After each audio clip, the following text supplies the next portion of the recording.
I think Japan is one of the most, when it comes to their own self-image outside of the country, they're very obsessive and excited by how the world views the country. Right. If you ever look at the media, they're always sticking cameras in people's faces, being like, "What do you think? What do you think of our country? Do you like us? Are we good?" Wow. Hello and welcome to the Abroad in Japan podcast, probably the best way of learning about life in Japan without actually being in Japan. I'm your host Chris Broad, and we're joined as always by England's top Japan enthusiast, Mr. Pete Dawson himself. Pete, how the devil are you doing? What's going on?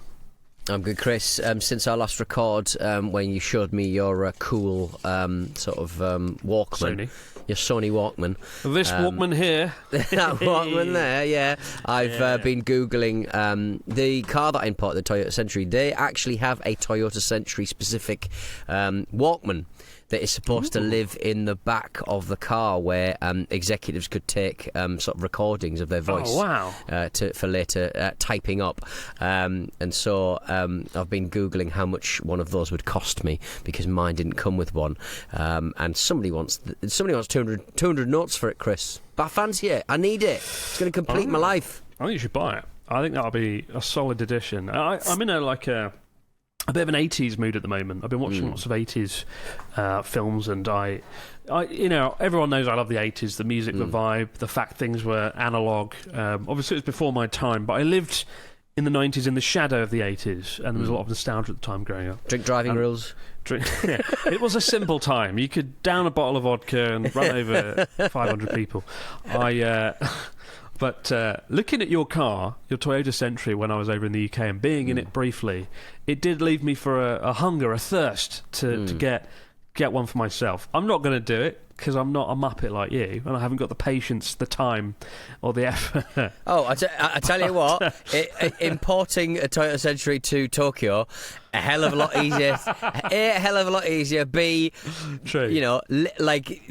Much easier to get parts. Let's make that very clear. So next time I'm coming over, I'm coming back with a suitcase full of parts. To be fair, I could probably buy one 5 minutes down the road here. But I've been, if I could have one dream that I'm clinging to at the moment is making a film set in 80s Japan. And I've actually been making notes, writing it down, putting the pieces of the puzzle together. And I do think for it, there's a few scenes where I'd require some 80s vehicles. So can we just bring your Century back to Japan on a boat, and we'll use that, and it will save me some money. I'll lie in the boat. Yeah. I'll stow away in the boat. But it's good at the moment. As you know, I got back from Canada like a week or two ago, right? And jet lagged really badly. But then the good thing about being jet lagged sometimes is it screws around with your sleep schedule, but makes you get up early, which is something I haven't done since 1996. But now, for the last 2 weeks, I've been getting up between 6 a.m. to about 8 a.m. On probably an average about 7:30, and my days are so much more productive, so much better, so much more fulfilling than getting up at 10:20 like I used to. I have my first part of the day 6 till 12, and then I have my second day 12 till 6. If I do this for a month, I'm out of sight. If I do this for a year, you're not going to hear from me again. Are you kind of vibing with this new kind of rise and grind culture? Are you getting up at 6 o'clock in the morning just so you can work on your Ethereum, Bitcoin? I do want to do that. I mean, you see it, don't you? The Silicon Valley influencer people who are I start my day at 5 o'clock in the morning, I do yoga and 500 press-ups, and I listen to an audiobook about how I'm not an asshole or some... It's preachy morning people are annoying. Yeah. I'm not here to preach. I'm here to tell you. No. I've been getting up early for 2 weeks. It's fucking good. And I sort of reach midday, and the day just feels a lot longer as well, because I still go to bed around 10 p.m. I'll get up at 6. You still get your 8 hours sleep, and the day just feels longer, and you get a lot more done. And I try and finish working early around 5 p.m. Sit down, watch a film. So I really want to keep this up. I never do. It usually lasts 7 to 10 days. So I'm already over that point. And I'm gonna do everything I can to keep this up, because it's been a game changer, and been a lot more productive. I got a lot more done. So do you find that have you had a big sort of editing project to do in between? Because I always find that editors, their natural kind of life is kind of quite late in the day, because if you're editing during the day, there's just a lot of distractions. But if you're editing like after 10 p.m, no one needs your time. No one's asking for it effectively. Yeah. So I've been editing the last 2 videos that came out abroad in Japan. I edited them myself. Right. I did have some help on the tourist trap one, but I did a lot of editing myself to finish it up, and I finished it and uploaded it at 7 o'clock in the morning. That was pre-Canada trip, right? 7 a.m. in the morning. That means I've been up all night long, and I'm basically dead for the next day or two, and it's awful. This time, I did have to edit the Day in the Life video that just came out, and I edited it till midnight, and it went up about 2 a.m., which is still quite late. But because I'm in that early schedule, it meant I can get it up, and so I got up at 2 a.m. I was rough the next day, but then I went back. I got back into the schedule of getting to sleep at 10 p.m. So, yeah, it's great. I'm going to keep this up. I'm going to keep up and see it. I'm a big fan of this. You should be. It's like you feel like Indiana Jones discovering a new part of the day. Because being like jet lagged, I can't imagine getting up early in Japan and not being absolutely jet lagged. There is something absolutely lovely about getting up, as we discussed on a previous podcast, getting up before anybody else, and in a city that has so little room, so little space, and so many people. It's just so nice to experience a city when it's just that little bit quieter and 100%. A lot more peaceful. 100%. I remember when I used to get the night bus down from Yamagata to Tokyo, you'd get in at about 5:30, and you'd always be wrecked, obviously, because you never sleep on the damn night bus, but you'd get in, and for the first sort of hour and a half, you've got Tokyo to yourself, and you can watch. I used to sit in Shinjuku at McDonald's, admittedly, and have like a McDonald's breakfast while looking over at the station and the bus station and the downtown area, and just watching everything go really busy, just like it's amazing. It's quite a spectacle, because obviously Shinjuku is the busiest station on the planet. Something like 2 million people pass through every day, and nobody's there at 6, and then by 7 it starts to get quite busy, and by 8 it's fucked, and you don't want to go anywhere near it. But just watching, it's like a waterfall. It's like being switched on and off, except the waterfall is 5 million people, and that Chinese one. Did you see that waterfall? I don't think we spoke about it on the podcast in China. Yeah, I did see it. The most. I think the highest, the highest waterfall in Asia, I think, and then a hiker noticed that there was a pipe at the top of the waterfall turning it on when the water isn't high enough pressure. Wonderful. It just looked really depressing, this amazing natural waterfall, and then just this shot of like a horrible gritty rusty pipe dangled over the edge, pouring water. There's just behind everything's like this kind of over there. It just seems to be this kind of like Potemkin kind of like a village experience that where there's always it's all about show, and it's all about getting the money in now and fuck everything else for the future. It's really good stuff. Fake waterfalls, whatever. Next. All right, we got a story this week from Whale. Pronounced Wale, not Whale, from Atlanta. Wale. Sorry about that, Wale. I read Whale because it's spelled like the country Wales. I'm sure they've had it before. They've had it repeatedly, and will continue to have it. But Wale from Atlanta says, "Hello, Bakari, Chris, and Coolish Pete. In February 2023, I visited Japan with my younger sister, her boyfriend, and my fiancé. We decided to venture to the Kansai region, and we're excited to ride the Shinkansen for the first time. After visiting Osaka, Kyoto, and Nara, we headed back to Tokyo, stopping in Nagoya to enjoy a few hours and visited Nagoya Castle. Having got caught up at the castle, though, we had to rush to the station to make our train.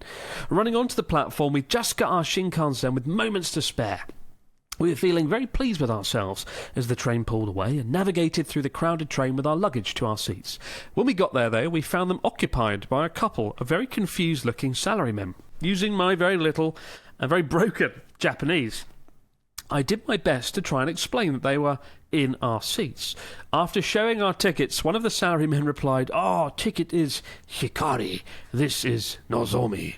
The announcement for the next station came on overhead, and I realised we'd boarded the wrong train in our haste. I apologised profusely for this awkward and embarrassing moment, bowing and reversing down the aisle. Thankfully, a train agent was passing through the carriage and advised us to get off at Shinagawa Station to catch our correct train. Have you guys ever made such a mistake with the Shinkansen, or is it just us? The mix-up on an assigned seating Shinkansen was particularly embarrassing. Thank you, guys. I always listen while driving to work. Keep up the good one. Wale from Atlanta. There you go. So, I mean, that's quite a good little solution. If you get the wrong train, get off very quickly at the next station. If you're leaving Osaka, the next station's Kyoto, Nagoya, and if you're going the other way, it's Tokyo, Shinagawa and Yokohama. Or there's a big gap between Yokohama and Nagoya of like an hour and a half. So make sure you don't cock up on those stations. But a happy ending. And I'd be lying if I said I hadn't done that once myself. And also it's happened to me the other way around. Earlier this year I got on the bullet train and some Japanese lady came over and she was like, "You're in my seat, Chotto, what the fuck are you doing?" And I was like, "Your seat, is it?" And pulled out my ticket and I was like, "Well, I think you'll find it's my seat." And she was like, "Oh, simasen." She like ran off the train. Yeah, keep walking, lady. Keep walking off the train. I never make mistakes. I don't make mistakes anymore. But come at the train king, etc. That's right. The train king. It's not the drift king. It is slightly confusing that there are 3 or 4 different speeds of train on the bullet train, and if you're travelling on a Japanese rail pass, you can't go on the 2 fastest. You have to sort of choose the the less quick ones. I would say that I think that might have improved. I think you may be able to book the fastest, but I'm not sure. I would say that I've a couple of times known full well that I was on the wrong train. I've not tried to sit in a reserved seat, but I've known that I was on a wrong speed train and basically wrong speed train and just taken liberties for a couple of stops and then just sort of got off because I just want to get there quicker. Stealing trains, are we? Yeah. You disgust me. Filth. I'm Johnny Somali of the train world. Oh, that bloke who tried to hide in the toilet. Yeah. Do you know he's like a member of Parliament in the EU now? Is he really? What? Who? Johnny Somali? The bloke who... not Johnny Somali. Fucking hell, are you mental? Of course not. Phidias, the guy. Right. Who... So the guy who hid in the train toilet. He's now So he ran for Parliament. He ran for presumably some kind of in Cyprus or Malta. Right. I can't remember which one. Is he a Cypriot or Maltese? I'm not sure. One or the other. But he's in the EU Parliament, and he used his followers to win the votes. Right, good. Brilliant. And last time I saw, Elon Musk was shouting that on Twitter. So what a journey he's had. What a great signs, all right. Great signs, all right. What a great guy. God. I'm all for giving people second chances. Maybe he'll do wonders for his country and he'll change the game of the EU. But he's set the bar pretty fucking low with his antics last year. In my hometown of Hartlepool, we're known as the monkey hangers because in the Napoleonic Wars we hung a monkey because we thought it was a Frenchman. Of course we did. Really, village idiot stuff, but we are famous for it, and so there are pictures and statues of monkeys all around the town. Not always monkeys, sometimes chimps, and it annoys me because nobody seems to know the bloody difference. Anyway, we were going for the mayoral elections when Peter Mandelson, the Labour Northern Ireland minister, he was our minister. He was our MP for Hartlepool because it was a really safe Labour seat, and there was a mayoral election, and the soccer mascot, the monkey. Angus the monkey ran on a an election promise of bananas for the under 5s and a couple of other monkey related promises. Oh my God. He got voted in as the monkey, and which really pissed off Peter Mandelson because he's like, what is this joke town that I'm working for? He got in and he took the monkey mask off, he took the monkey suit off and just became a normal mayor. And he didn't give the bananas to the school children, and he didn't do any of those things. He just, he was just a normal mayor who'd sort of basically heel turned to being quite professional and just a normal bloke. What a letdown! I know. We elected the monkey. Stick to your if words. Count Binface gets in, I want to see Count Binface doing stuff. Well, the people of Cyprus now have Phidias, so we'll see what happens with that. But it's amazing, isn't it? 1 year ago, riding trains, causing a stir, and now an MP for Cyprus. There you go. But no, you might do wonders for Cyprus. Who knows? Who knows? It remains to be seen. But on a subject of... I don't even know the segue to this. Not going to Cyprus. Not going to Cyprus. The people of Japan are not going to Cyprus this year. They're not going to Cyprus because the people of Japan have decided over the course of the summer holidays, the summer vacation in August, most of them are going to stay in Japan and not travel. Pete, fill us in on what's going on. Why are people in Japan not leaving this lovely country for a holiday in Cyprus and beyond? Well, according to a survey by an insurance company, love those guys, when people were asked how they plan to spend their summer vacation, a whopping 48.4% responded that they're going to stay at home or go to places in their general area. People are done with travelling in Japan. The rather low percentage of people are returning to their hometowns, 9.6, is perhaps the most exciting because the Obon holidays in August, they're basically where all of the families sort of gather together. And, they probably feel that after COVID, people are kind of used to having a chat over Zoom, so maybe that's kind of part of it. And also, the economic downturn in Japan's probably not helped things. Probably they don't get enough bang for their buck, so they're probably just sort of feathering their nest a little bit and working on things at home, I suppose. But domestic travel is a big choice apparently in Japan, which is not something we've seen for a very, very long time. Apparently.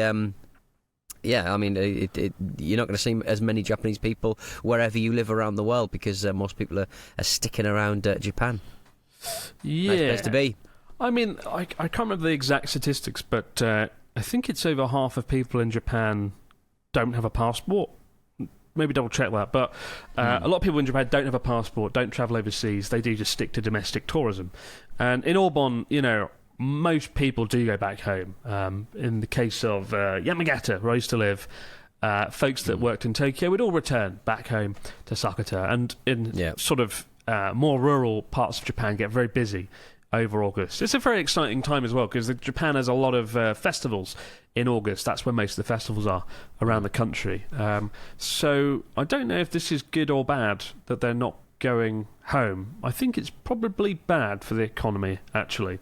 Obviously, the yen is just awful for people in Japan at the moment. Good for Japanese companies because they could export things and do quite well on that front. But the yen is still phenomenally cheap, and it's not good for the people of Japan here. I also think the ever increasing temperatures probably isn't helping things as well. Like again, you can't really go out and whatnot. So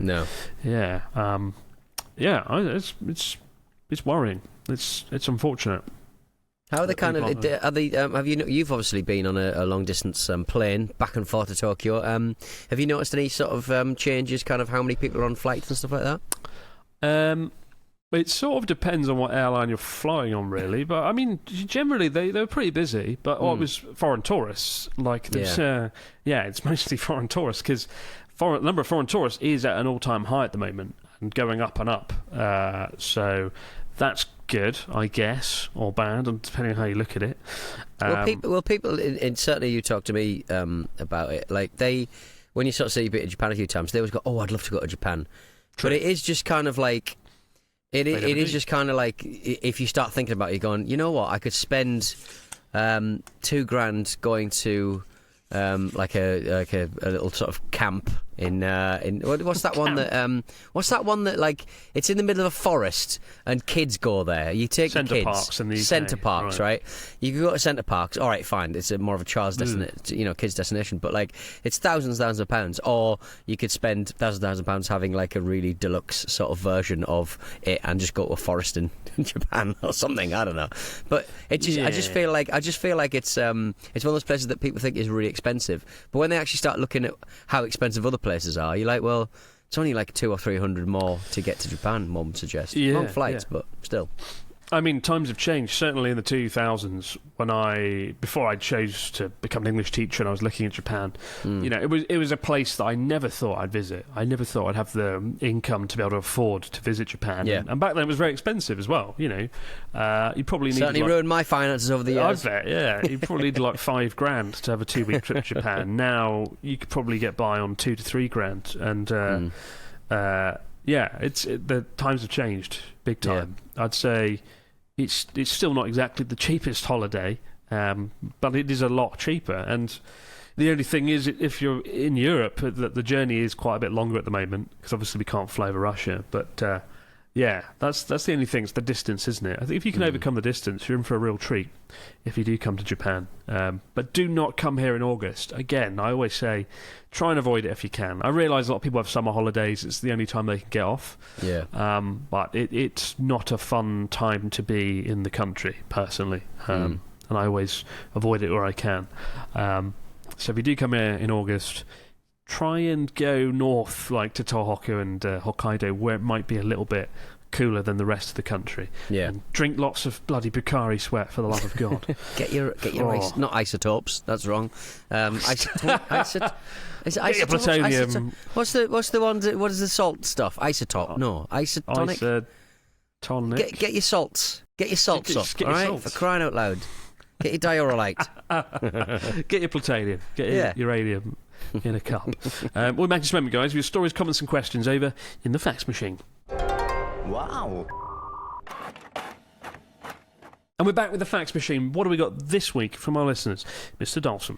Ooh, Holly and Mark have got in touch. Hey, Charitable Chris and Peaceful Pete. My husband and I will be staying in Ginza for 9 days in the middle of November. We're wondering if you have any suggestions of places to go on a day or overnight trip to see the autumn leaves. Bonus, if you can recommend any scenic onsens to visit. Love the podcast and channel, Holly and Mark. Autumn leaves. Where are the trees?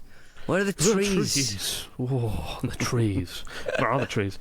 Everywhere. Literally everywhere. It's good and all. Hakone, Kusatsu is a little bit further afield, but nicer than Hakone.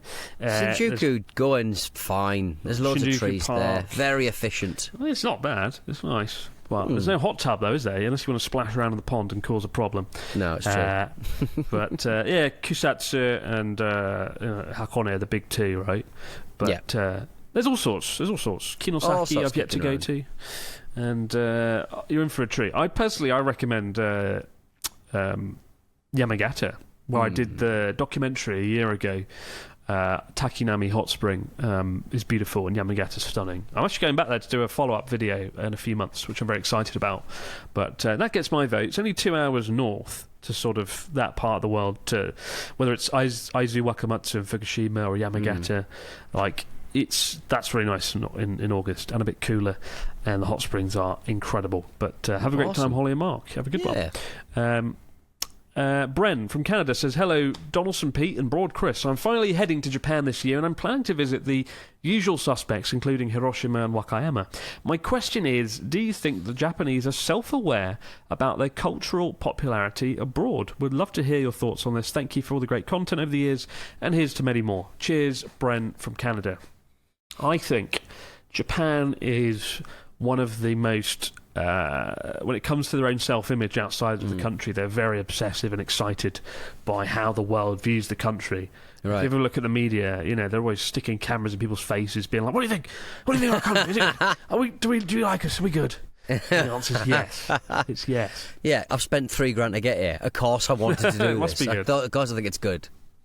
I think, I think, yes. I think people in Japan are aware how popular the country is, and certainly with the theme of over-tourism and whatnot, that's certainly, made the topic more pervasive, and people are more aware of that. But yeah, I think they are. And I hope they embrace it as well, Like in the recent Day in the Life video, I went to Sakata. Beautiful place, temples and shrines, lovely restaurants, pizza you can walk with in the streets. That could do with some. That could do with some blooming tourism. I tell you what. Yeah, don't get a Kyoto. You're going to have some pizza that you can walk with in a bit of cardboard. It's patented.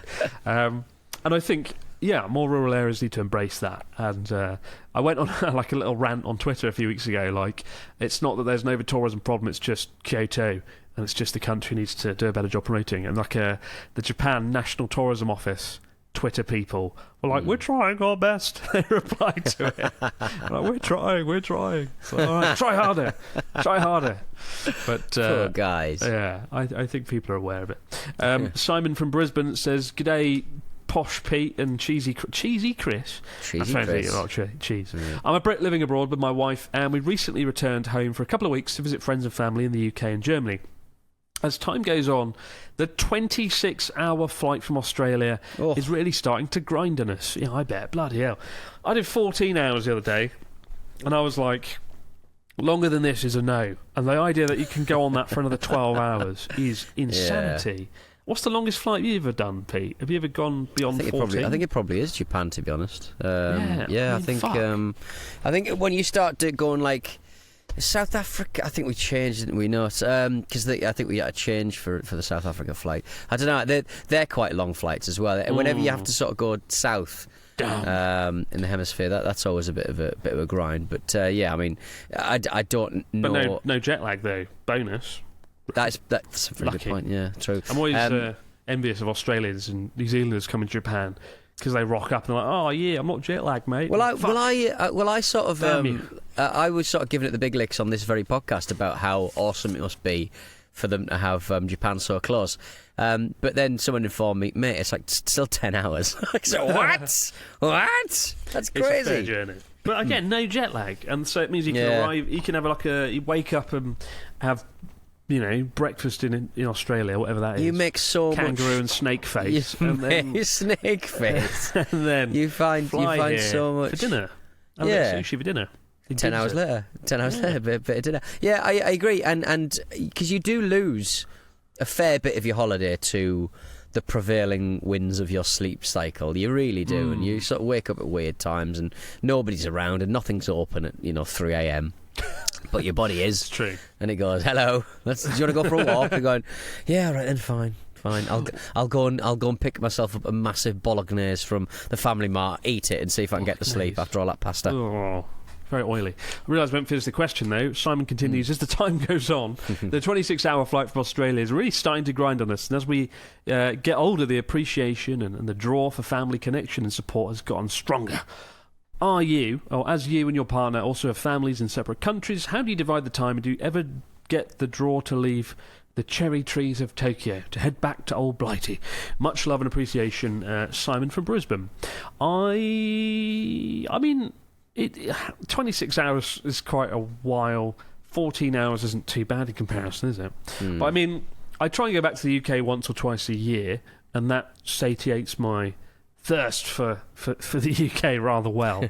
And we go to Canada as well once or twice, and it's funny, like doing the 14-hour trip, the 8-hour journey to Canada feels like speed run. It feels like a click of the fingers, and you're in Vancouver. But we try and do it so we bounce from like Japan to Canada to the UK, and all the journeys feel a lot shorter as a result. So that's kind of cool. But I don't know. I mean, I do think, in the near future I will divide my time a lot more between the countries. It's not that I'm never going to leave Japan fully, but I think I will divide my time more carefully between the countries and spend a bit more time in the UK. I'm actually, I really do want to explore Europe a fair bit more. And I want to do some videos in Europe and Iceland and Greenland and some more. I don't think Greenland's in Europe, but some more exotic places, shall we say? And you could spend 10 years doing a video each day in Germany and never see the same place twice. And exactly, it's incredible. And that's one country of many. I've explored Japan more than just about anyone I know over the last 12 years, and I've been very lucky to do that with this job, right? But I've sometimes I think, have I done that at the expense of the rest of the world? I'm 35 next year. I'm a young man to some, but I'm still a bit like, I'm getting old, and while I'm relatively fit and healthy, God forbid, fried chicken aside, I do want to explore a lot more, as you have done yourself, Mr. Dawson, and see around the world. I'm off to Bratislava next week. Of course you are. Any recommendations? Tweet me. Let me know. But I think that's cool, and I think I have this expectation myself that I'm going to see a lot more of the world because I haven't really begun. And there's a lot I want to see and a lot I want to do. You've got but time. I also like to travel with purpose, though. I'm not like you. I'm not like just turning up and getting drunk with friends in Bratislava. How rude. I like to travel and do things like write a book or make a film or shoot a video. And I like to travel. Very with purpose. noble. I'm noble. What's wrong with trying to find some meaning at the bottom of a calling? For crying out loud. I'm a Sunday Times bestseller, Pete, and the inspiration for my next book. Oh, God. But that's the way I roll. Also, I realised on the episode talking about Buckingham Palace, I noticed we had a lot of. I made a comment like, people over 40 have never watched abroad in Japan. And nearly every comment is like, I'm 50, I'm 60, I'm 72, and I watch all your videos. And I was like, ah, shit. So I'm not saying I'm not against people over 45 watching abroad. Thank you. I'm glad you bumped that up a bit. Thank you. Appreciate it.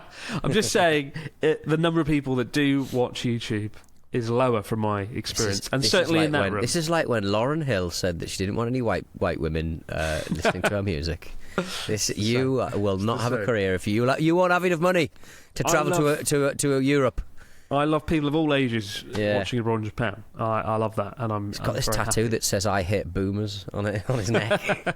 He hides it with a scarf. But I just find when I'm in the UK at events in Buckingham Palace every week, as I'm there for, people of a certain age generally don't know what YouTube was. Maybe it's that room with the kings and queens and people that run the world are too busy to watch YouTube. I don't know, but it's not that I've got a vendetta against people over 45. They should do. They should have a listen. They should have a watch. There's some good stuff on YouTube. I tell you what, the good stuff. Absolutely. Starting with Day in My Life. Connor's great. Tokyo. Connor is great. God. Don't watch that. Watch Abroad in Japan, out now. But for now, guys, thank you for watching and listening to the Abroad in Japan podcast. We'll be back the next few days to all over again. Have yourselves a great few days, and we'll see you later. I'm going to go and play with my Sony Walkman thing.